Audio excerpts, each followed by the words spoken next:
இல்லை, இதற்கு முன்னரும் ஐக்கிய நாடுகள் மனித உரிமை பேரவைக்கு இலங்கையிலிருந்து தமிழ் மக்கள் சார்ந்து கடிதங்கள் அனுப்பப்பட்டிருக்கின்றது. அதிலிருந்து புதிதாக இன்னும் ஒரு கடிதம் அனுப்ப வேண்டியதனுடைய நோக்கம் எங்கே ஒரு இடத்தில் வித்தியாசப்படுகின்றது அல்லவா? அந்த வித்தியாசம் என்னவென்றது? அல்லது ஈழத்தமிழர்கள் சார்ந்து புலம்பெயர்ந்த நாடுகளில் இருந்து அனுப்பப்படுகின்ற கடிதங்களின் அடிநாதமாக இருப்பது இனப்படுகொலைக்கான விசாரணையாகத்தான் இருக்கும். ஆனால் அந்த இனப்படுகொலைக்கான விசாரணையை முன்னிறுத்துகின்ற வழிவகைகளில் தான் அந்த கடிதங்கள் ஒவ்வொன்றும் வித்தியாசப்பட்டிருக்கின்றன. அந்த அடிப்படையில் தான் நாங்கள் அந்த இனப்படுகொலைக்கான அடிப்படைகளை உருவாக்கிக் கொள்வதும் அந்த அடிப்படைகளை உருவாக்கி கொண்டு அதன் பாற்பட்டு முன்னோக்கி நகர்வதுமான எங்களுடைய முயற்சி. அடுத்தது ஸ்ரீலங்கா அரசு தான் இந்த இனப்படுகொலைக்கான அடிப்படையாக இருக்கின்றது. எனவே அரசின் மீதான விசாரணையை மேற்கொள்ளப்பட வேண்டும் என்பதையும் முன்னிறுத்திய கடிதமாகத்தான் எங்களுடைய கடிதம் அனுப்பப்பட்டிருக்கின்றது. செம்மணி மனித புதைகுழி தொடர்பே நீங்கள் ஒரு மேற்பார்வையை கோருகின்றீர்கள். மேற்பார்வையோடு நாங்கள் விசாரணைகள் அது சார்ந்து அந்த தகவலை மிகச் சரியாக ஆவணப்படுத்துகின்ற பொறிமுறையை கோரும். இலங்கையினுடைய நீதிமன்றம் தான் அந்த விசாரணைகளை முன்னெடுக்க வேண்டும். அதற்கு ஒரு மேற்பார்வை ஐக்கிய நாடுகள் சபையினுடைய அந்த நீங்கள் கூறுகின்ற மேற்பார்வை இருக்க வேண்டும். இல்லை, அப்படி இல்லை. அதனுடைய விஷயம் என்னென்றால், முதலாவது அகலப்படுகின்ற சான்று பன்னாட்டு நெறிமுறைக்கு அமைய அகலப்பட்டு அடையாளப்படுத்தப்பட்டு ஆவணப்படுத்தப்பட வேண்டும் என்பதுதான் எங்களுடைய ஆரம்ப கட்ட கோரிக்கையாக இருக்கு. அதனை விசாரணை செய்திய விசாரணையின் என்ற நிலைமை வரும் பொழுது எங்களுடைய கடிதத்தில் நாங்கள் முதலே குறிப்பிட்டிருப்பதும் முதலாவது குறிப்பாக குறிப்பிட்டிருப்பதும் மூன்றாவது குறிப்பின் போது குறிப்பிட்டிருப்பதுமான விடயங்களை இங்கே நாங்கள் கருத்தில் கொள்வோம். எங்களுடைய கடிதத்தில் நாங்கள் தெளிவாக குறிப்பிட்டிருக்கிறோம். மியான்மர் விடயத்தில் ஒரு நாடு அதற்கு எதிராக நீதிமன்றத்துக்கு செல்கின்றது. அங்கே இன்னும் ஒரு நாட்டினுடைய நேரடி பங்களிப்பு இருக்கின்றது. தமிழர்கள் விவகாரத்தில் அவ்வாறான ஒரு நாட்டின் பங்களிப்பு இல்லை அல்லவா? நாங்கள் மிக நீண்ட ஒரு பொறிமுறைக்குள் செல்கின்றோம் அல்லவா? முதல் நாங்கள் சாட்சியங்களை சேகரித்து அதன் பின்னர் இன்னும் ஒரு நாட்டை எங்களுக்காக வழக்கு தொடர்வதற்கு நாங்கள் லொபி செய்ய வேண்டிய தேவை இருக்கின்றது. அது ஒரு நீண்ட பொறிமுறை அல்லவா? நேரடியாக ஐக்கிய நாடுகள் மனித உரிமை பேரவைக்கு அதற்கான வலு இல்லை அல்லவா? என்ன காரணத்துக்காக மீண்டும் மீண்டும் இந்த அமைப்புக்கு அதற்கான வலு இருந்ததா என்ற கேள்வியை முன்வைத்தேன் என்றால், 2021ஆம் ஆண்டு எழுதப்பட்ட கடிதமாக இருக்கலாம், அல்லது இதற்கு முன்னர் அனுப்பிய ஒரு கடிதமாக இருக்கலாம். ஐக்கிய நாடுகள் மனித உரிமை பேரவையிலிருந்து இந்த விவகாரம் வெளியில் எடுக்கப்பட வேண்டும் என்ற விடயம் அங்கு ஒரு முக்கியமான கூற்றாக முன்வைக்கப்பட்டிருந்தது. அதற்காகத்தான் இந்த கருத்தை நான் மீண்டும் மீண்டும் கேட்கிறேன். அதில் கையொப்பம் வைத்தவர்களும் இதில் கையொப்பம் வைத்திருக்கின்றார்கள்.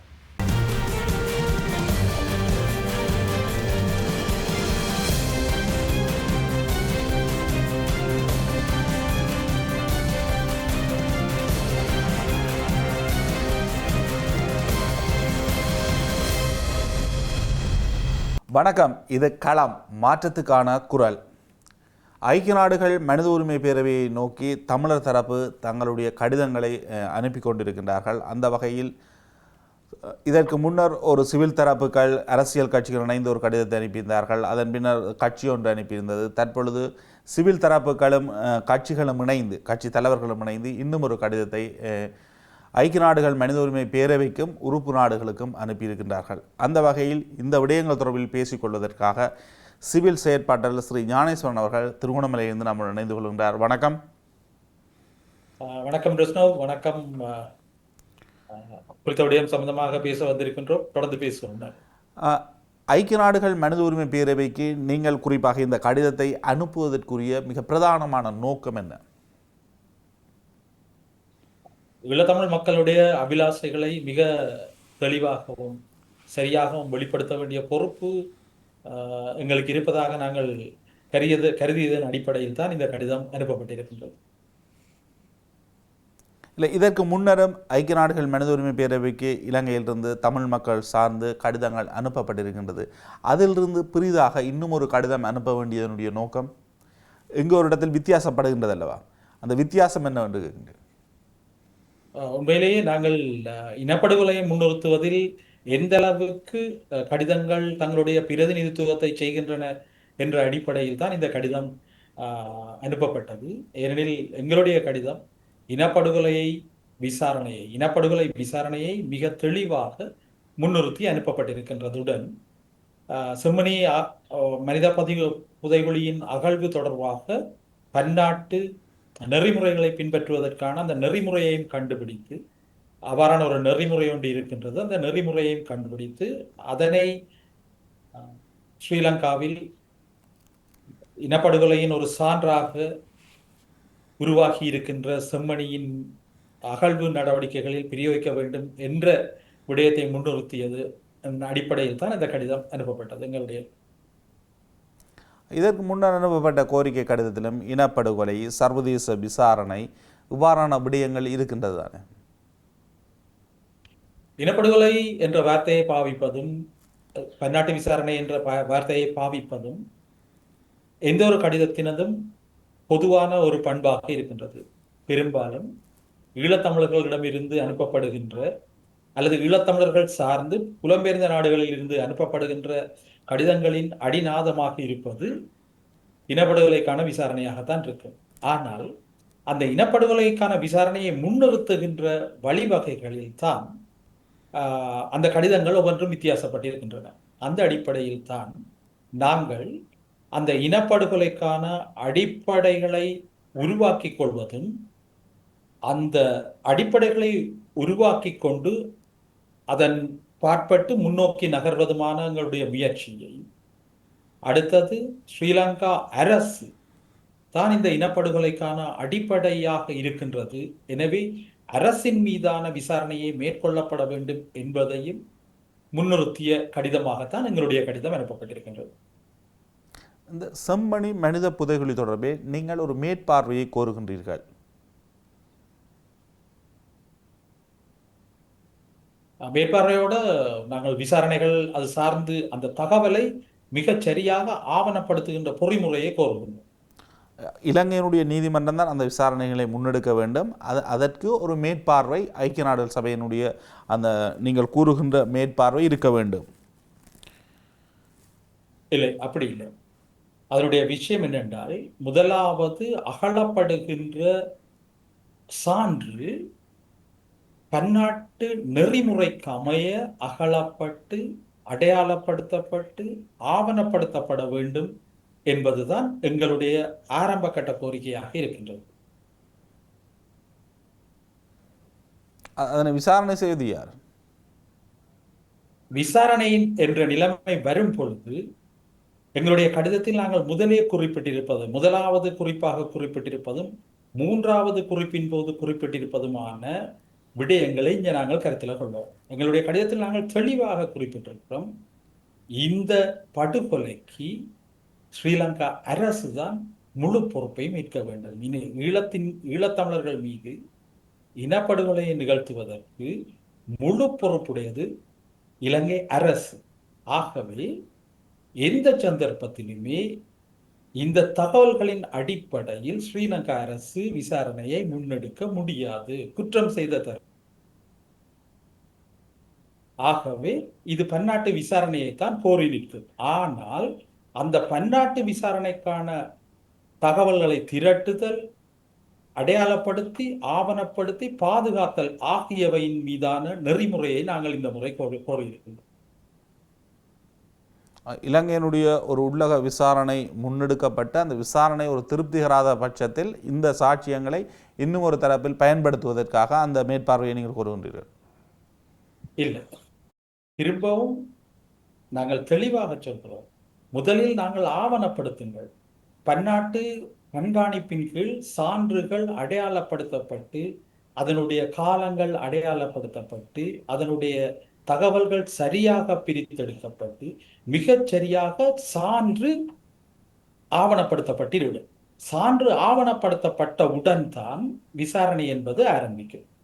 விசாரணை என்பது ஆரம்பிக்கும் பொழுது எங்களுடைய கடிதத்தில் நாங்கள் தெளிவாக குறிப்பிட்டிருக்கின்றோம், எந்த ஒரு விசாரணையும் ஸ்ரீலங்கா அரச பொறிமுறையின் கீழ் அல்லது உள்நாட்டு பொறிமுறையின் கீழ் நிகழ்த்தப்படக்கூடாது.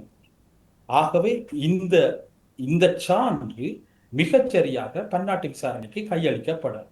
மீளவும் இந்த சான்றின் மீது ஒரு கேள்வி எழுப்ப யாராலும் முடியாது. அந்த சந்தர்ப்பத்தை தான் நாங்கள் இங்கே ஏற்படுத்துகிறோம். முதலாவது இந்த சான்று பன்னாட்டு கண்காணிப்பின் கீழ் மிகச்சரியாக ஆவணப்படுத்தப்படும். அந்த ஆவணப்படுத்தப்பட்ட சான்றை கொண்டு நாங்கள் விசாரணைகளை முன்னெடுக்க முன்னகரும் பொழுது பன்னாட்டு விசாரணைக்கு இந்த ஆவண சான்றுகளை நாங்கள் சமர்ப்பிக்கக்கூடியதாக இருக்கும். ஏனெனில் அந்த சான்றுகளின் மீது எந்த ஒரு கேள்வியையும் யாரும் எழுப்ப முடியாமல் இருக்கும். இலங்கையில் இருக்கின்ற உள்நாட்டு சட்டங்களின் அடிப்படையில் இது ஒரு சாத்தியமான விடயமா? இலங்கையில் ஒரு மனித புதைக்குழி அகழ்வு மேற்கொள்ளப்படுகின்றது. அதன் பொழுது சட்டமாதிப தரப்பு தானே அந்த விடயங்களை கையாளும். நீதிமன்ற கண்காணிப்புக்குள் அந்த விடயங்கள் இருக்கும். அதனை எவ்வாறு இன்னும் ஒரு தரப்பிடம் கையளிக்க முடியும், அல்லது இன்னும் ஒரு தரப்பு அதனென்று எவ்வாறு அதனை மேற்பார்வை செய்ய முடியும்? இந்த விடயத்தில் நீங்கள் மிக தெளிவாக ஒரு விடயத்தை அறிந்து கொள்ளலாம். உலகம் ஒரு குற்றம் செய்தவனை சாட்சிகளை திரட்டுவதற்கு ஒருபோதும் அனுமதிப்பதில்லை. உலகம் குற்றம் செய்த ஒரு அமைப்பை அந்த குற்றம் தொடர்பாக விசாரணை செய்வதற்கு அனுமதிப்பதில்லை.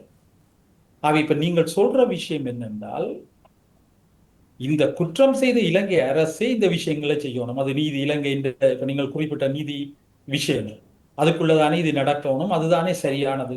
அப்படி இல்லை. இங்கு நாங்கள் அதுதானே சரியானது என்பதில்லை என்னுடைய கேள்வி. அவ்வாறு தானே நடைமுறை. இலங்கையினுடைய சட்டத்தின் அடிப்படையில் தானே இந்த விடயம் கையாளுவதற்கு அரசு முனையும். இந்த இப்பொழுது நீங்கள் அந்த சரியான புள்ளிக்கு வருகிறீர்கள். அரசு அதைத்தான் முனை. ஏனெனில் இந்த படுகொலையை செய்ததின் முழு பொறுப்பும் ஸ்ரீலங்கா அரசாங்கத்திற்கு தான் இருக்கு. ஆகவே அரசு என்ன செய்யும் என்றால், உங்களுக்கே விளங்கும் பிரச்சனை. அரசு என்ன செய்யும் என்றால், தன்னை பாதுகாக்கத்தக்க வகையில் எந்த ஒரு விசாரணையையும் கையகப்படுத்தக்கூடிய வலுவை கொண்டிருக்கின்றது என்பதை நாங்கள் கடந்த காலத்திலே இலங்கை நீதி பொறிமுறைகளால் நாங்கள் வடிவ அறிஞ்சிருக்கிறோம். அதுல இந்த கடிதத்திலே நான் ஒரு வழக்கு குறிப்பிட்டிருக்கேன். தாஜுதீன் இந்த வழக்கை குறிப்பிட்டிருக்கேன். அவருடைய அந்த படுகொலைக்கான சான்று பொருட்கள் இல்லாத ஆக்கப்பட்டிருக்கின்றது. ஒரு உதாரணம். இன்னும் நிறைய உதாரணங்களை குறிப்பிடலாம். ஆனால் அப்ப இலங்கை அரசு என்ன செய்யும் என்றால், தான் நேர்மையாக நடக்கிறேன், நான் சரியாக நடக்கிறேன் என்பதை வெளி உலகுக்கு காட்ட முனைந்து கொண்டே இருக்கும். இந்த சந்தர்ப்பத்தில் தான் நாங்கள் எங்களுக்கு இதுதான் தேவை. இப்படி ஒரு கண்காணிப்பின் கீழ் நீங்கள் இந்த அகழ்வு சான்றுகளை கையேற்றுக் கொண்டால், இரண்டாம் கட்டமாக நாங்கள் இதனுடைய விசாரணையை நோக்கி முன்னகர முடியும் என்பதுதான் எங்களுடைய வாதமாக இருக்கின்றது. கடிதத்தின் அடிப்படை நாதமாகவும் இருக்கிறது. இது தமிழர் தரப்பினுடைய நீங்கள் சொல்லுகின்ற ஒரு முன்னான ஒரு கோரிக்கை. ஆனால் ஐக்கிய நாடுகள் மனித உரிமை பேரவையினுடைய ஆணையாளர் இலங்கை அரசாங்கத்தை நம்புகின்றார். உங்களுக்கு ஒரு நல்ல சூழல் ஏற்பட்டிருக்கின்றது, இந்த சூழலை பயன்படுத்தி நீங்கள் உள்ளக பொறிமுறையை சர்வதேச தரத்தில் நடைமுறைப்படுத்துங்கள் என்பதுதான் அவருடைய கருத்தாக இருக்கின்றது. இலங்கைக்கு வருகின்ற பொழுது அவர் கூறின மிக முக்கியமான கூற்றுக்களில் இதுவும் ஒன்றல்லவா? கடந்த 16 வருடங்களாக பார்த்தீர்கள் என்றால், ஒவ்வொரு முறை அரசாங்கங்கள் மாறும் பொழுது இவ்வாறான கூற்றுக்களைத்தான் ஐக்கிய நாடுகள் மற்றும் மேற்குலகின்ற வல்லாதிக்க சக்திகளின் ஆதரவு கரங்களின் ஊடாக ஸ்ரீலங்காவை நோக்கி முன்வைக்கப்படுகின்ற பண்பை நாங்கள் பார்த்து கொண்டே வரோம். ஆனால் கடந்த காலத்தில் மனித உரிமை ஆணையாளராக இருந்தவர்கள் ஐசிசிக்கு கொண்டு செல்ல வேண்டும் உறுப்பு நாடுகள் என்றெல்லாம் குறிப்பிட்டிருக்கின்றார்கள். இதற்கு முன்னர் மீண்டும் ஒரு ஆணையாளர் மாறுகின்ற பொழுது மீண்டும் அது உள்ளக பொறிமுறை உள்நாட்டு அரசாங்கத்தை நாங்கள் நம்புகின்றோம் என்ற அடிப்படையில் எல்லாம் மாறுகின்றது ஆணையாளரினுடைய மாற்றம் என்பது. மிகச் சரியான புள்ளியை தொட்டிருக்கின்றீர்கள் பிரச்சனை.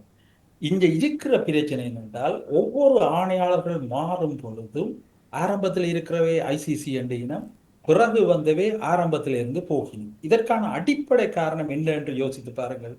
இதற்கான அடிப்படை காரணம், இங்கு இனப்படுகொலை நடந்ததா என்பதை பன்னாட்டு கண்காணிப்பின் கீழ் நிறைவுறுத்தக்கூடிய அல்லது முடிவு செய்யக்கூடிய எந்த ஒரு விசாரணையும் நடக்கவில்லை என்பதுதான். அதுதான் எங்களுடைய கடிதத்தின் முதலாவது வேண்டுகோளாகவே இருக்கின்றது. இனப்படுகொலை, நாங்கள் போர்க்குற்றங்களை பற்றியோ அல்லது மனித குலத்திற்கு எதிரான குற்றங்களை பற்றியோ கதைக்கவில்லை. இனப்படுகொலை சரத்தின்படி, ஐக்கிய நாடுகள் சபையின் இனப்படுகொலை சரத்தின்படி இலங்கையில் இனப்படுகொலை நடைபெற்றதா இல்லையா என்பதை பன்னாட்டு விசாரணைகளின் ஊடாக ஆவணப்படுத்தும் பொறிமுறையை நாங்கள் வேண்டி நிற்பதற்கான காரணம் இந்த 16 வருட அனுபவம் தான் கிருஷ்ணன். நீங்கள் சொன்ன அதே அனுபவங்கள் தான். ஒவ்வொருத்தர் வரியினம் ஒவ்வொரு கதையை சொல்லுகிறார், பிறகு உள்நாட்டு பொறிமுறை என்று போகினார். நாங்கள் இந்த IIMன் ஊடாக ஒரு சரியான தகவல் பட்டகத்தை சேகரி அதன் அடிப்படையில் இங்கு இனப்படுகொலை தான் நடந்திருக்கின்றது என்ற ஆவணத்தையும் நாங்கள் பலமாக வைத்திருப்போமாக இருந்தால் நாங்கள் அடுத்த கட்டத்தை நோக்கி நகர முடியும். அது விசாரணையாக இருக்கிறது. ஆனால் உறுப்பு நாடுகள் என்று பார்க்கின்ற பொழுது அல்லது ஐக்கிய நாடுகள் மனித உரிமை பேரவை என்று பார்க்கின்ற பொழுது இதுவரைக்கும் இலங்கையில் இடம்பெற்றது ஒரு இனப்படுகொலை என்ற அடிப்படை கோட்பாட்டை முன்வைக்கக்கூடிய அளவில் எந்த நாடுகளும் கிடையாது. மனித உரிமை ஆணையாளரும் இதுவரைக்கும் இருந்தவர்கள் யாரும் அவ்வாறான ஒரு விடயத்தை முன்வைத்தது கிடையாது அல்லவா? இனப்படுகொலை இடம்பெற்றதா இல்லையா என்பது தொடர்பில் சிந்திப்பதற்கு கூட அல்லது அது தொடர்பில் பேசுவதற்கு கூட யாரும் முனையவில்லை அல்லவா? அது உண்மை. அதற்காகத்தான் நாங்கள் கேட்கின்றோம், நீங்கள் முனைகிறீர்களா இல்லையா என்பது. இப்பொழுது எங்களிடம் இருப்பது 3 விதமான பார்வைகள் இருக்கின்றது. ஈழத்தமிழர்கள் தங்களுக்கு நடந்தது இனப்படுகொலை தான் என்று உறுதியாக குரல் எழுப்ப தொடங்கி இருக்கின்றார்கள். அதாவது தொழில்நுட்ப ரீதியாகவும் ஆரம்பத்தில் உணர்ச்சி ரீதியாக குரல் எழுப்பிய நாங்கள் எங்களுக்கு இனப்படுகொலை தான் நடந்தது என்று குரல் எழுப்பினார்கள். ஆனால் இனப்படுகொலை என்றால் என்ன என்று சரியாக புரிந்து கொள்ளாமல் நாங்கள் அந்த குரலை எழுப்பினோம். இப்பொழுது நாங்கள் மிக தெளிவாக அறிவு ரீதியாக இனப்படுகொலை தான் எங்களுக்கு நடந்தது என்று ஒட்டுமொத்த மக்களும் பேசக்கூடிய நிலைமைக்கு வந்திருக்கின்றோம். ஆனால் சில சட்டவாதிகள் சொல்கின்றார்கள், உங்களுக்கு யாரென்றே தெரியும், இங்கு இனப்படுகொலை தான் நடந்தது, ஆனால் அதை நிரூபிக்க முடியாமல் இருக்கின்றது. மேற்குலகு சொல்கின்றது, இங்கு இனப்படுகொலை நடக்கவில்லை, நாங்கள் இனப்படுகொலை பற்றி பேசவில்லை. ஆகவே இந்த 3 கேள்விகளையும் 3 கருத்துக்களையும் உறுதிப்படுத்தக்கூடிய ஒரே புள்ளி எது என்பதை பற்றி நாங்கள் சிந்திக்க வேண்டும். ஆனால் வெளிநாடுகளை பொறுத்த வரைக்கும் இலங்கையில் இனப்படுகொலை நடந்ததற்கான சாட்சியங்கள் இதுவரை கண்டறியப்படவில்லை என்பதுதான் அதனுடைய பொருளாக இருக்கின்றது. இதுவரைக்கும் கிடைத்த சாட்சியங்களின் அடிப்படையில் இனப்படுகொலை என்று தெரியவில்லை. இந்த கருத்தில் நீங்கள் ஒரு சின்ன மாற்றத்தை செய்யணும் என்றால், இதுவரைக்கும் கண்டுபிடித்த சாட்சியங்களில் இனப்படுகொலை என்பதை தாங்கள் ஏற்றுக்கொள்ளவில்லை அல்லது தாங்கள் ஏற்றுக்கொள்ள விரும்பவில்லை என்பதுதான் மிக முக்கியமானது. மிக அண்மையில் எங்களை விட்டு கடந்த 1 வருடத்துக்கு முதல் எங்களை விட்டு பிரிந்த விராஜ் மெண்டிஸ் அவருடைய நினைவு நாளும் கடந்த 16ஆம் தேதி.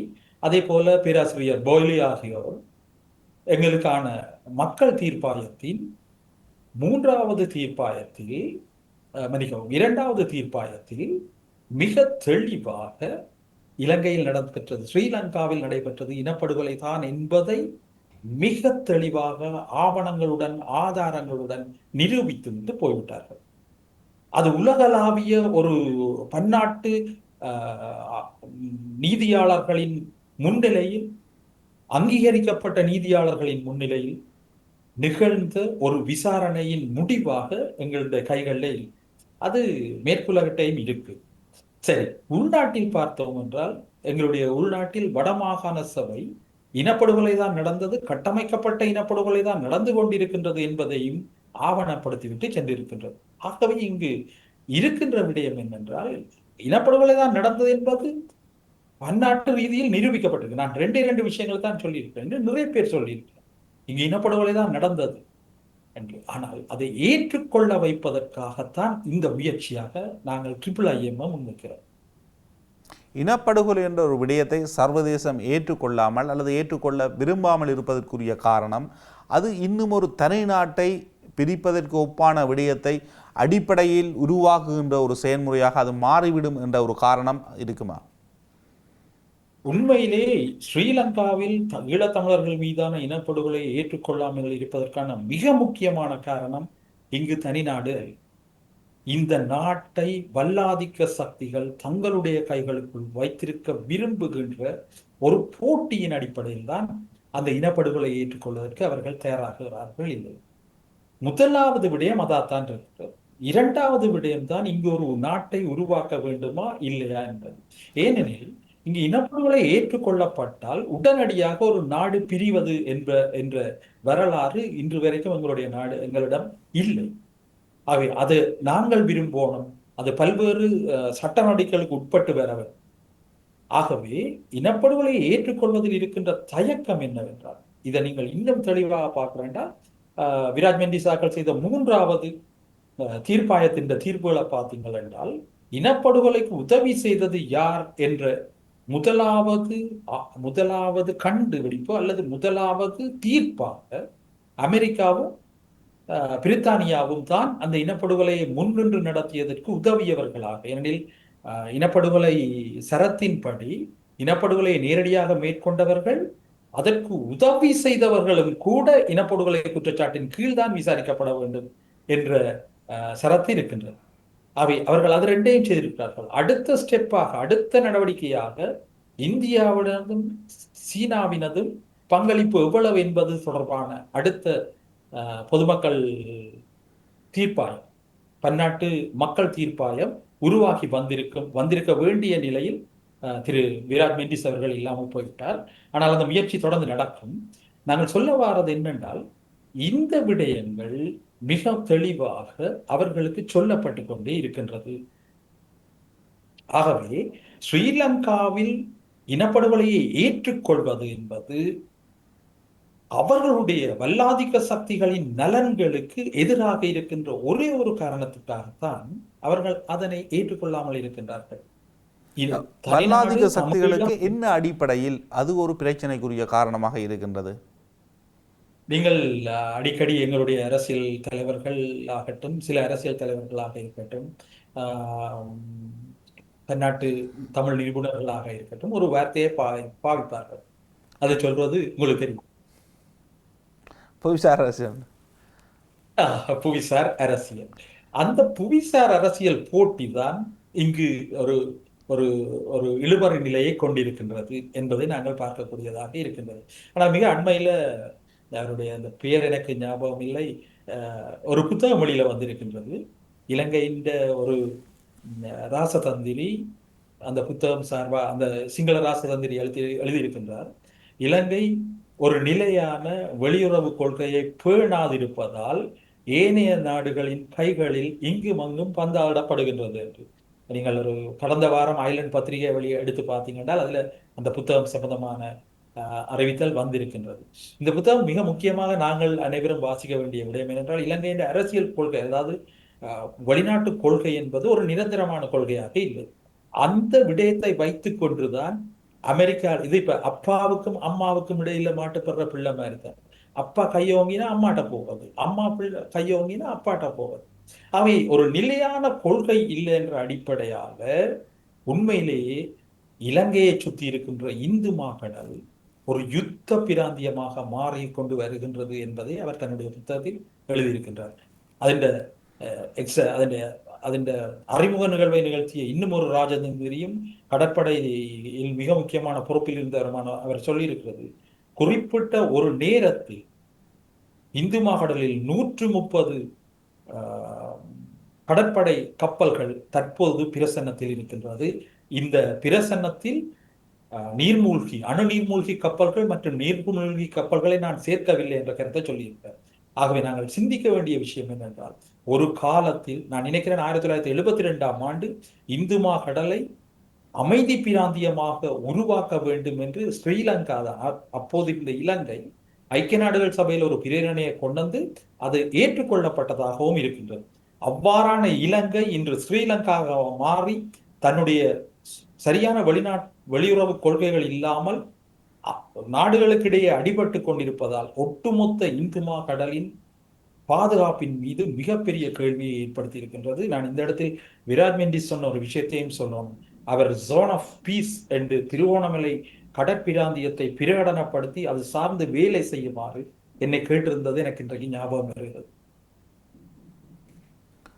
இந்த விவகாரங்களுடன் சர்வதேச நீதிமன்றம், சர்வதேச குற்றவியல் நீதிமன்றம், அதேபோன்று ஐக்கிய நாடுகள் மனித உரிமை பேரவை, பொதுச்சபை, பாதுகாப்பு சபை, இவ்வாறான விவகாரங்கள் என்று வருகின்ற பொழுது இதில் ஐக்கிய நாடுகள் மனித உரிமை பேரவைக்குள் இந்த விவகாரத்தை, தமிழ் மக்களுடைய இந்த விவகாரத்தை வைத்து கொண்டு பொறுப்பு கூறல் சாத்தியமான ஒன்றா? பொறுப்பு கூறல் சாத்தியமான ஒன்றா என்ற ஒரு விடயத்தை ஐக்கிய நாடுகள் மனித உரிமை பேரவைக்கு அதுக்கான அதிகாரம் இருக்கின்றதா?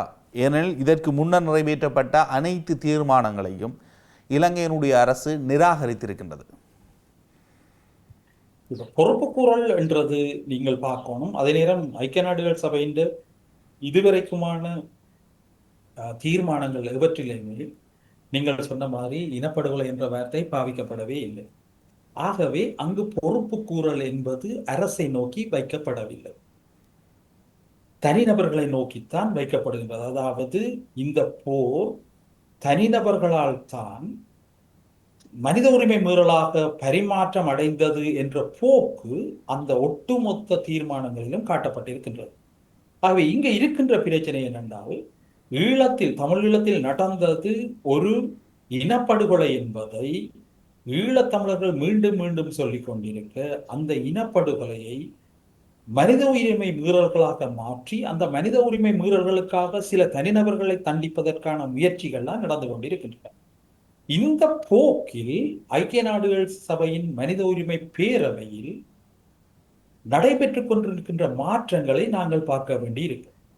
ஆகவே ஒவ்வொரு சந்தர்ப்பத்திலும் ஐக்கிய நாடுகள் மனித உரிமை பேரவையானது தன்னுடைய வலுவை பரீட்சித்து பார்க்கின்ற களங்களாக ஒவ்வொரு நடவடிக்கைகளையும் முன்னேறி இருக்கின்றது. மிக கடைசியாக பார்த்தோம் என்றால் டபிள்யூ யாருக்கு எங்கட இல்ல சிரியா, அடுத்தது மியான்மாருக்கான ஒரு விசாரணை பொறிமுறையை மனித உரிமை பேரவை தான் ஆரம்பித்திருக்கின்றது. ஆகவே இது மனித உரிமை பேரவையின் வரலாற்றில் அது தன்னுடைய பலத்தை அல்லது தனக்கு இருக்கின்ற மேண்டேட் என்று சொல்றோம், தனக்கு வழங்கப்பட்டிருக்கின்ற பணி கூற்றை பரீட்சித்து பார்த்து இதை நான் செய்ய முடியும் என்ற விஷயத்துக்குள்ள கொண்டு வர ஒரு முயற்சியாக இருக்கின்றது. இந்த முயற்சியில் நாங்கள் பொறுப்பு கூறலான அதாவது இனப்படுகொலைக்கான பொறுப்பு கூறலுக்காக ஒரு முதற்கட்ட நடவடிக்கையான IIIM உருவாக்கி கொள்ள நாங்கள் முயற்சிக்கின்ற ஒரு முதற்படியாகத்தான் இந்த கடிதத்தை நாங்கள் அனுப்பியிருக்கின்றோம்.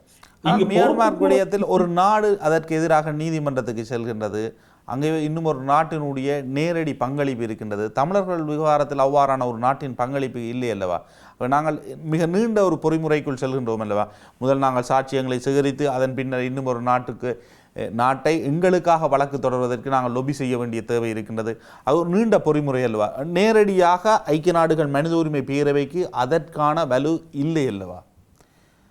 நேரடியாக அதற்கான வலு இல்லை என்பதை விட இரண்டையும் நாங்கள் ஒரே நேரத்தில் ஏன் பரவலாக செய்ய முடியாது, அதாவது சமாந்தரமாக இரண்டையும் முன்னெடுத்த ஏன் முடியாது என்று நினைக்கின்றீர்கள்?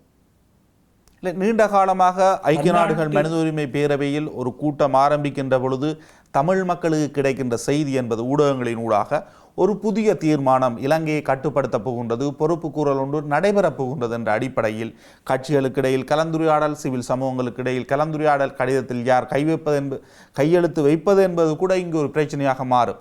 ஆனால் அதன் பின்னர் அதனுடைய முடிவு என்ன? அந்த கடிதம் அனுப்பப்பட்டதன் பின்னர் கருக்குழு நாடுகள் ஏற்கனவே எடுத்த ஒரு தீர்மானத்தை தான் அங்கு ஒரு தீர்மானமாக நிறைவேற்றுகின்றார்கள்.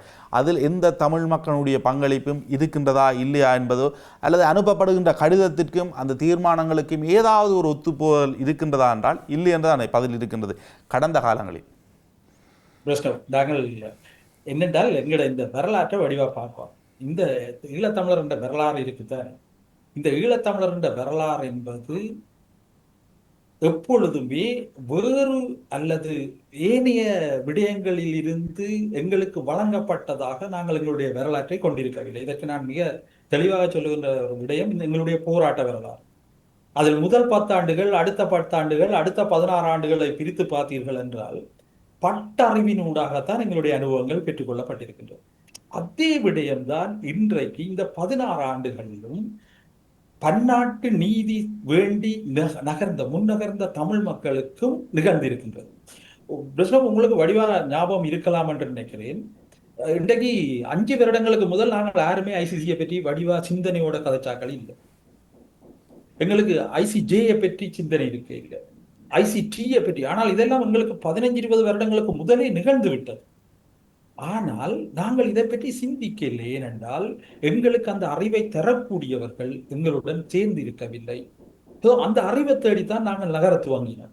நான் நினைக்கிறேன் என்னுடைய பன்னாட்டு குற்றங்கள் என்ற புத்தகம் அதன் ஒரு மைல்கல்லாகத்தான் இருந்திருக்கும் என்று நினைக்கின்றேன் நான். ஆகவே அந்த அறிவு வரத்தான் நாங்கள் ஒவ்வொரு படிநிலையாக முன்னேறி கொண்டிருக்கின்றோம். இப்பொழுது மிக தெளிவாக எங்களுக்கு தெரியும் ஐசிசி என்றால் என்ன, ஐசிஜே என்றால் என்ன, ஐசிடி என்றால் என்ன, யூஜி என்றால் என்ன. யூனிவர்சல் ஜூரிஸ்டிக்ஷன் என்று சொல்றோம், அகிலத்தின் நீதி பரிபாலனம் என்று சொல்றோம், அல்லது அண்டத்தின் நீதி பரிபாலனம் என்று சொல்றோம்.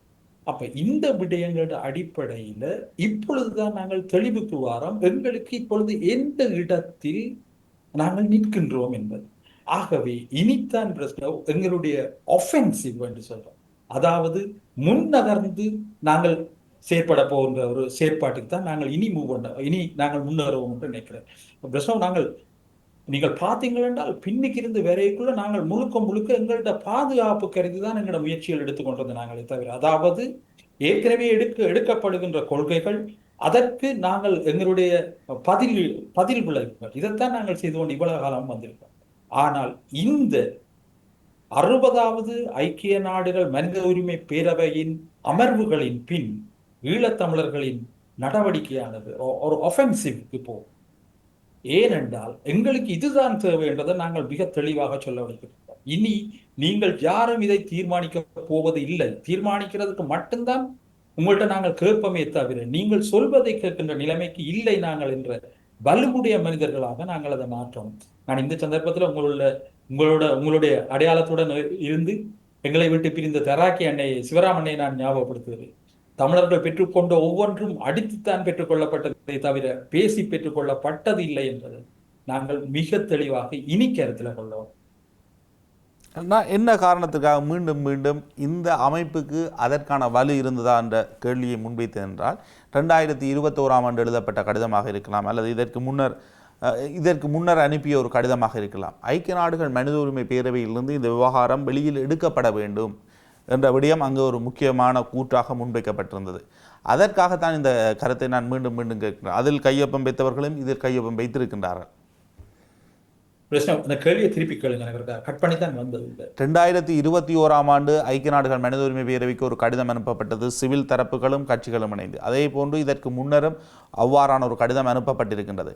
அதில் மிக முக்கியமான கூற்று என்பது, மனித உரிமை பேரவைக்கிலிருந்து இந்த விவகாரம் வெளியில் எடுக்கப்பட்டு பாதுகாப்பு சபையினூடாக தீர்மானம் நிறைவேற்றப்பட வேண்டும். மனித உரிமை பேரவைக்குள் இந்த விவகாரம் தொடர்ந்து வைத்திருப்பதன் ஊடாக காலம் தேவையற்று வீணடிக்கப்படுகின்றது. உண்மையிலே நீங்கள் இதை பார்த்தீங்கன்றால் மனித உரிமை பேரவையிலிருந்து வெளியில் எடுக்கிற ஒரு நுட்பம் தான் இந்த IIIM. இப்ப நாங்கள் அந்த விசாரணை பொறிமுறையின் ஊடாக இங்கு இனப்படுகொலை தான் நடந்தது, நாங்கள் தெளிவாக இருக்கிறோம் தானே, இங்க இனப்படுகொலை தான் நடந்தது என்று எங்கள்கிட்ட சான்றுகள் என்ன அம்பிள் எவிடன்சஸ் என்று சொல்றோம், அது நிறையவே எங்கள்கிட்ட சான்றுகள் இருக்கு. ஆகவே நாங்கள் தெளிவாக இருக்கோம். இப்பொழுது இந்த விசாரணை நாங்கள் கோருகின்ற IIIM தன்னுடைய குறிப்பிட்ட காலம் தான் அவைக்கு இந்த IIIMக்கு கொடுப்பாங்க. சரி, ஒரு 2 வருடம் என்று சொல்லுங்க. இந்த 2 வருடத்துக்குள்ள முறையான மேண்டேட்டோட வருமாக இருந்தால், அதாவது டெம்பரல் மேண்டேட் என்று சொல்றோம், அதாவது காலம், இனப்படுகொலை சட்டம், இனப்படுகொலை விரைவில் இருந்து தொடங்கப்படுகின்ற காலத்தின் அடிப்படையில் இந்த விசாரணை நடக்குமாக இருந்தால், ஒரு குறிப்பிட்ட காலத்துக்கு பிறகு எங்கட கையில ஸ்ட்ராங்கான எவிடன்ஸ் ஒன்று இருக்கு. இப்ப பிரச்சனை, நீங்கள் என்ன செய்ய முடியும்? நான் ஒரு ஐக்கிய நாடுகள் மனித உரிமை பேரவையின் ஒரு பேரவையாக உங்களை நினைச்சு கொண்டு கேட்கிறேன். கையில உங்கள்ட்ட எவிடன்ஸ் இருக்குது, இங்க இனப்படுகொலை நடந்திருக்கு. நீங்கள் சொல்வது போன்று IIIM ஒன்று உருவாக்கப்பட்டாலும் அது இனப்படுகொலைக்கான சாட்சியங்களையும் சேகரிக்க வேண்டும் அல்லவா? அது மனித குலத்துக்கு எதிரானதும் போர்க்குற்றங்களுக்கான சாட்சியங்களை சேகரிக்குமாயின் அதனுடைய நோக்கம், அந்த தகவல்களை அல்லது சாட்சியங்களை சேகரிக்கின்ற பொறிமுறையினுடைய நோக்கம் எது என்பதும் இங்கு ஒரு கேள்வி அல்லவா? அதான் எங்களுடைய கடிதம் மிக தெளிவாக சொல்லுது, IIIM இனப்படுகொலையத்தான் விசாரிக்கிறோம். ஏனென்றால் ஏற்கனவே மனித உரிமை பேரவையின் 3 தீர்மானங்கள் அந்த கடிதத்தில் நாங்கள் கொடுத்திருக்கிறோம். 3 விசாரணைகளின் ஊடாக மனித குலத்துக்கு எதிரான குற்றங்கள், போர் குற்றங்கள் தொடர்பான தகவல்கள் திரட்டப்பட்டிருக்கு. ஆகவே இனி நாங்கள் அதை பற்றி கேட்க வேண்டிய அவசியம். ஆனால் அந்த விவகாரத்தை கூட இலங்கை அரசாங்கம் ஒரு உள்ளக பொறிமுறைகள் கொண்டு வந்திருக்கின்றது அல்லவா? அதனை கூட வேறு வழியில் அது இல்லை என்று மறுத்திருக்கின்றது. அதன் பின்னர் சில நடவடிக்கைகளை எடுப்பதை கூட ஐக்கிய நாடுகள் மனித உரிமை பேரவை பாராட்டுகின்றது அல்லவா? நாங்கள் சரி, எங்களுடைய நீங்கள் வெளிப்புற சூழல் என்பதும் எங்களுக்கு சாதகமாக இல்லை. மனித உரிமை ஆணையாளர் கூட எங்களுக்கு சாதகமான கருத்தை முன்வைக்கவில்லை. மிக நீண்ட காலத்துக்கு பின்னர் கூட அவர் இலங்கை வருகை தந்து செல்கின்ற பொழுது கூட இலங்கை அரசாங்கத்தை ஒரு பாராட்டுகின்ற முகமாகத்தான் அவருடைய கருத்து இருக்கின்றது இல்லையா? இதெல்லாம் எப்பொழுது சாத்தியப்படும்? நீங்கள் சொல்ற மாதிரி உள்ளக பொறிமுறைக்குள்ளால விசாரணைகளை மேற்கொள்ளலாம், இலங்கை அரசாங்கத்தை பாராட்டுற விஷயங்கள் எல்லாம் எப்ப வரைக்கும் இவைக்கு சாதகமா இருக்கும் நினைக்கிறீர்கள்?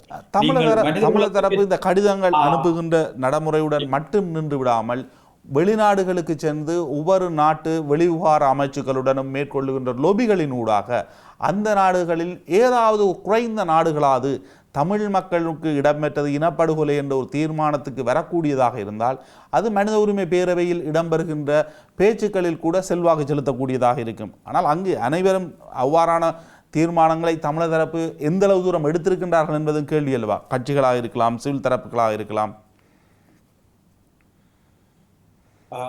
இப்பொழுதும் இடையில கட் பண்ணித்தான் வந்தது. என்னென்றால் நீங்கள் முதல் கேட்ட கேள்வி இருக்குத்தானே, இந்த இலங்கை அரசாங்கத்தை பாராட்டுறது, இந்த உள்ளக பொறிமுறைக்குள்ள கொண்டு வர்றது, இதெல்லாம் எங்க சாத்தியப்படுது என்றால் போர் குற்றங்களுக்கும் மனித குலத்திற்கு எதிரான குற்றங்களுக்கும் தான் இந்த வேலைகள் எல்லாத்தையும் சொல்லக்கூடியதாக இருக்கு. இனப்படுகொலை என்பது சான்றுகள் திரட்டப்பட்டு இனப்படுகொலை என்பது அடையாளப்படுத்தப்பட்டு விட்டால் இனப்படுகொலையை செய்தது அரசு என்ற அந்த விஷயம் வந்திருந்தானே, அதுக்கு பிறகு எந்த ஒரு ஐக்கிய நாடுகள் சபையின் எந்த ஒரு பிரதானியாலையும் ஸ்ரீலங்கா அரசை பாராட்ட முடியாது. ஏனென்றால் இனப்படுகொலை என்ற சான்று இங்கு திரட்டப்படுமாக இருந்தால் அதற்கான விசாரணையை உள்ளக பொறிமுறையின் ஊடாக நிகழ்த்தவே முடியாது. ஆகவே இப்ப நாங்கள் இந்த 15 வருஷத்துல பட்ட அனுபவங்கள் என்னென்றால் நீங்கள் சொன்ன அதே விஷயங்கள் தான். நாங்கள் இருக்கிற இப்ப நாங்கள் எல்லாம் நம்பிக்கொண்டிருந்தோம் தானே, இந்த செம்மணிக்கு வந்துட்டு அவர் அந்த பூவை போட்டுட்டு நாங்கள் வெள்ளக்காரன் போய் சொல்ல மாட்டாங்கன்ட்டு நம்பின இனம் நாங்கள். அப்ப அவ்வாறான ஒரு இனம் அவர் பூவை போட்டோன்னு நம்பிச்சது. போன வேகத்துக்கு வந்த கடிதம் எப்படி வந்தது? இலங்கை அரசாங்கத்தை பாராட்டி வந்திருக்கு. இலங்கையிலே ஒரு ஊடக சந்திப்பை வைத்திருந்தார் அவர். அவ்வாறு தான். ஆகவே இந்த சந்தர்ப்பத்தில் இருந்தாவது நாங்கள் கற்றுக்கொள்ள வேண்டியது என்னவென்றால் இனி இந்த வாய்ப்பை நாங்கள் அவர்களுக்கு வழங்கப் போவது. இப்ப நீங்க சொன்ன 2வது கேள்வி என்னென்றால் உலகம் இப்ப இதே நேரத்துல நாங்கள் லொபியிங்க செய்யறோம். ரைட், நீங்கள் லொபியிங்க செய்ய கொண்ட முதலாவது கேள்வி, இப்ப உதாரணமா கனடாவை விடுங்க. என்னடா கனடா அதை ஓரளவுக்கு ஏற்றுக்கொண்டிருக்கின்றது, இங்க இனப்பட இருக்கின்றது, ஏனைய சில நாடுகள் ஏற்றுக்கொண்டிருக்கின்றன. நாங்கள் மேற்குலகின்ற கொஞ்சமேனும் இன்ஃப்ளூயன்சிங் கண்ட்ரிஸ் என்று சொல்றோம். நாங்கள் என்ன சொல்லலாம், செல்வாக்கு செலுத்தக்கூடிய நாடுகள் சிலதுக்கு போறோம். அவர்கள் எங்களுடைய கருத்தை கேட்கணும், கேட்டுட்டு சொல்லினோம் எங்களுக்கும் இங்கு நடந்தது இனப்படுகொலையா என்றதுல ஒரு டவுட் இருக்கு. நீங்கள் எப்படி ஆன்சர் பண்ணுவீங்க? இந்த ஆன்சருக்கு தான் நாங்கள் IIIM கேட்கிறோம். அப்பொழுது நாங்கள் ஆன்சர் பண்ண தேவையில்லை, ஏனென்றால் நாங்கள் IIIM ரிப்போர்ட்டோட தான் போவோம். இப்ப நீங்க தான் டிலே பண்றீங்க. இந்த ரிப்போர்ட்ஸ் நாங்கள் வச்சிருக்கோம். இதுல இருக்கிற இன்னும் ஒரு நல்ல விஷயம் என்னென்றால் IIIMக்கு வார ஆக்கள் தங்களுடைய கிரெடிபிலிட்டியை தான் பாப்பினமே ஒழிய, அதாவது IIIM விசாரணைகளுக்கு வார நீதி சட்டவாளர்கள் தங்களுடைய பெயர் கெட்டு போகக்கூடாது என்றுதான் பாப்பினமே ஒழிய தவறான ஒரு முடிவை ஒருபோதும் தந்துவிட்டு போக மாட்டினோம். ஏனென்றால் இதை நாங்கள் ஸ்ரீலங்காவில் நடந்த மற்றொரு விசாரணை பொறிமுறையினூடாக தெரிஞ்சு கொண்டிருப்போம். உங்களுக்கு ஞாபகம் இருக்கும் என்று நினைக்கிறேன், பகவதி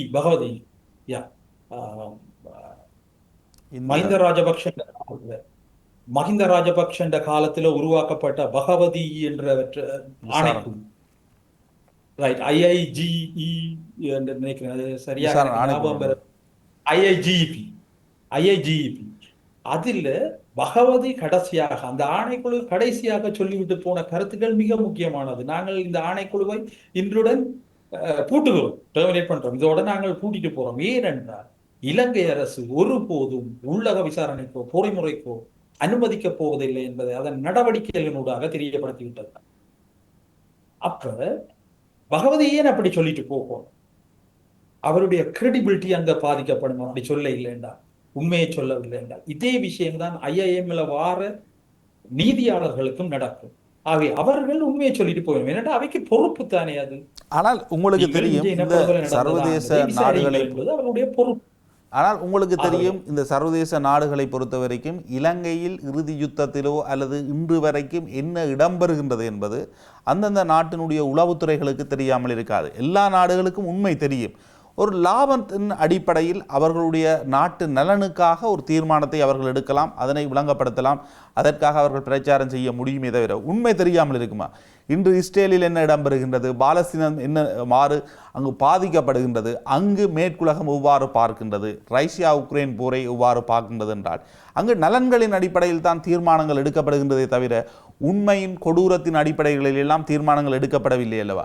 ஆகவே நாங்கள் உண்மையில் இலங்கையில் இடம்பெற்ற விடயத்தில் அவர்கள் தங்களுடைய நன்மதிப்புக்காக தீர்மானம் எடுப்பார்களா அல்லது அவர்கள் எதற்காக அந்த தீர்மானம் எடுப்பார்கள்? தங்களுடைய நலன்களின் அடிப்படையிலையா? நீதி பொறிமுறையில வாரவர்கள் நிச்சயமாக தங்களுடைய நலன்களை ஒருபோதும் கவனிக்க போவதில்லை. நீதி பொறிமுறைக்கு பொறுப்பாக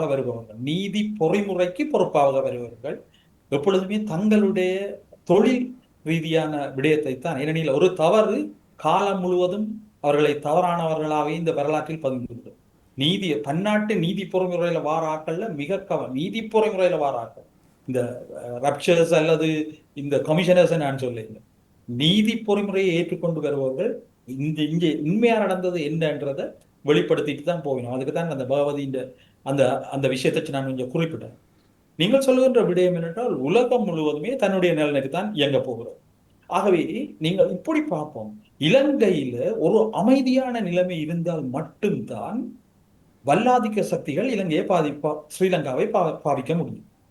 ஆகவே இங்க அமைதி இருக்கணும் என்றால் தமிழ் மக்கள் அமைதியாக இருக்க வேண்டியவர்களாக நிர்பந்திக்கப்படுவார்கள். அதாவது எப்பொழுதுமே ரிக்வெஸ்ட் டு கன்சிடர், அதாவது நாங்கள் வேண்டுகோள் விடுக்கிறோம், நீங்கள் கவனத்தில் கொள்ளுங்கள் என்ற மனநிலையில் தமிழ் மக்கள் வைத்திருக்கப்படும் வரைக்கும் தமிழ் மக்கள் பிரச்சனைகளை உருவாக்க மாட்டார்கள்.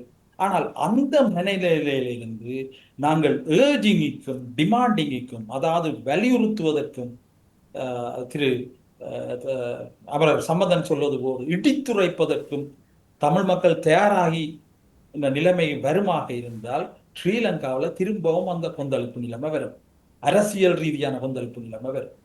ஆகவே அந்த சந்தர்ப்பத்தில் இந்த உலகம் எங்களை நோக்கி திரும்ப வேண்டிய ஒரு சூழலை கொண்டுரும்.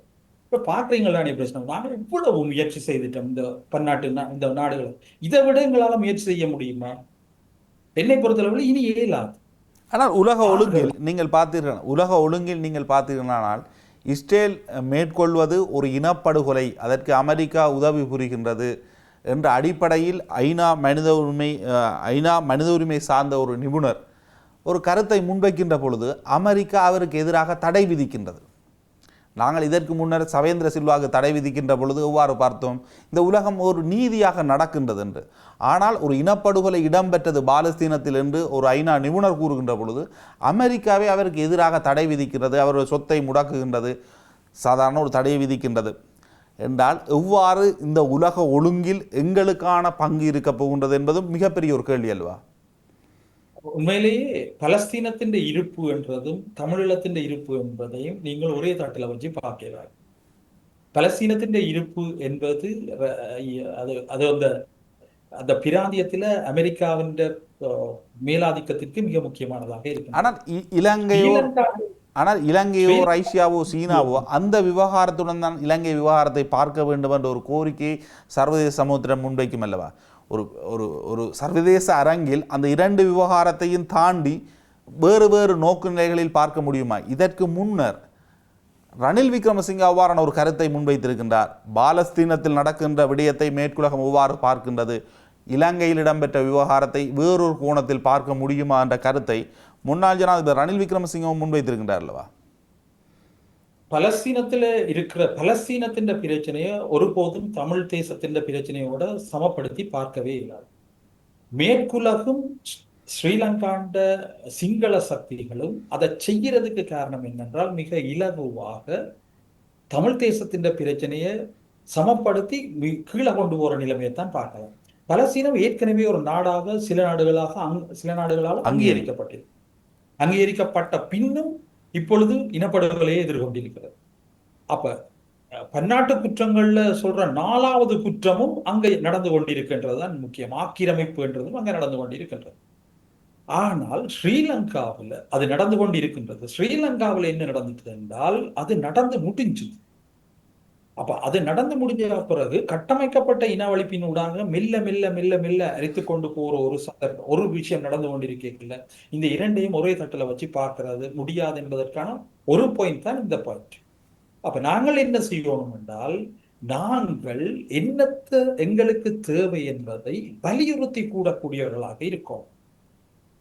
வலியுறுத்த வேண்டும். இனி இதைத்தான் நீங்கள் செய்யணும், இதுதான் எங்களுக்கு தேவை. அதற்கான அடுத்த கட்ட முன்னகர நடவடிக்கைகளை மேற்கொள்ளும். மேற்கொள்வதற்கு தான் இந்த IIIM என்ற தகவல் எங்களுக்கு மிக அடிப்படையாக இருக்கும். அது உண்மையிலேயே நாங்கள் என்னடா இப்ப எங்கள்கிட்ட இருந்து போன கடிதங்கள்ல நிறைய நீதி பொறிமுறைகளை கேட்டிருக்கணும், இனப்படுகொலைக்கு கேட்டிருக்கணும் என்று வைப்போம். அந்த இனப்படுகொலைக்கு கேட்டிருக்கிற விஷயத்துக்கு முழுக்க இந்த IIIM என்ற சான்றுகள் தான் உதவி செய்ய போகிறோம். ஆகவே அதுக்கு பிறகு எங்களுக்கு உலகம் திறந்திடும். நாங்கள் ICJயை எய்ம் பண்ணி கொண்டு போவோம். ஓஸ்லாப் என்று சொல்லப்படுகின்ற தற்பொழுது சாட்சியங்களை சேகரிக்கப்படுகின்ற அந்த பொறிமுறை, அந்த பொறிமுறையின் விஷயத்தில் அதுல ரெண்டு அது உலகம் எல்லாரும் உங்களுக்கும் தெரிஞ்சிருக்கும். அதுல 2 விடயங்கள் எங்களுக்கு மிக முரணானது. நான் அதை 2ஐயும் சொல்லிட்டு போறேன். ஒன்று காலம். அந்த காலப்பகுதி உண்மையிலேயே நாங்கள் சொல்லுகின்ற காலப்பகுதிக்குள்ள வரையில இனப்படுகொலைக்குள்ள வரையில. 2வது மேண்டேட். அதுக்கு கொடுத்திருக்கிற அதாவது பொறுப்பு என்னென்றால், நீங்கள் மனித குலத்துக்கு எதிரான குற்றங்களுக்கும் போர் குற்றங்களுக்கும் மட்டும் சான்றுகளை திரட்டணும். நாங்கள் அதை 2ஐயும் கேட்கல. எங்களுக்கு நீங்கள் நாங்கள் கேட்கிறது மிக தெளிவாக இனப்படுகொலை. ஏனென்றால் அந்த 4 குற்றங்களுக்குள்ளேயும் இருக்கிறதுலேயே மிக முக்கியமான குற்றம் இனப்படுகொலை. அது நிரூபிக்கப்படுமாக இருந்தால் ஏனைய 3 குற்றங்களையும் அது தனக்குள்ள வாங்கிக் கொள்ளும்.